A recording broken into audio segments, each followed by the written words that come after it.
I am a friend of Mona's, her mentor in a writing program called Girls Right Now. That was very important to Mona. It's a writing-based mentoring program that matches professional women writers with high school girls who love writing. So I had the pleasure of being matched with Mona as her mentor. She came to the program when she was 16. And that was a long time ago, and I felt too young to be a mentor, but I was so happy to be matched with her. And some of the members of the organization are here today with us, and they did such a great job in matching me and Mona. We really clicked and became friends for many years. So I just want to talk a little bit about my memories of Mona and her amazing writing that we've been hearing about already today. When we first met, Mona and I used to meet in the Barnes & Noble on the Upper East Side on 86th Street, very close to where we both lived, and we would get together once a week and work on different writing assignments together. We always had so much fun. She was so original and creative, and always had so many unique ideas for us to work on together. We bonded at first over some things that we have in common with our families. I know that she has family who are Brazilian. My father is Argentine, and we both come from musical families and love to talk about shared love of music. So there are a few things that stand out in terms of her writing.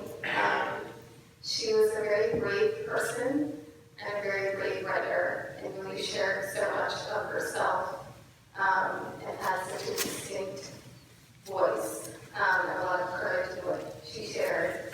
She was also really funny.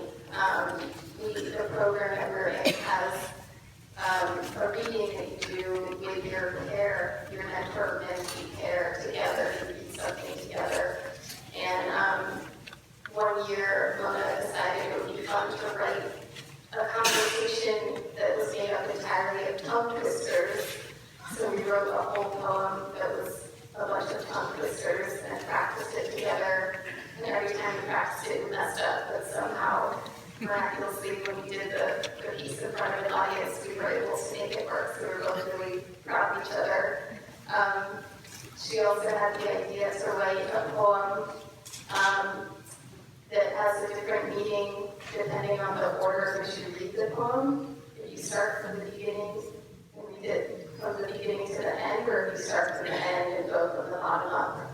That was her idea, and it was such a pleasure to be able to collaborate with her on something that she loved so deeply, in terms of sharing her talents with writing with me.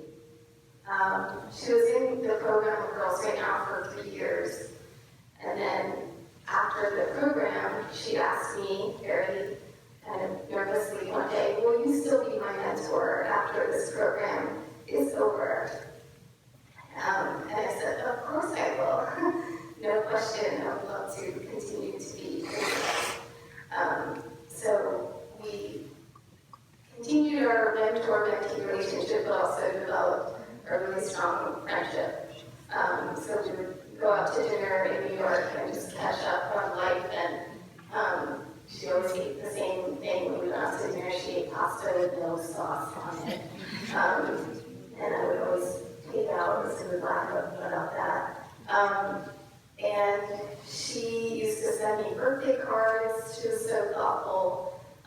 She sent me some of her favorite books. She sent me The Phantom Tollbooth that she loved a lot, and a book called A Barrel Full of Laughs and Valley of Tears. I like to get into it long. But we shared a love of stories and storytelling, and I think I'm very blessed to have worked with her and to get to know her through that experience of sharing. You can share so much through writing, so I got to know her very well. The last time I saw her was in Boston. I live in Boston now, and I went to visit her. And when she was going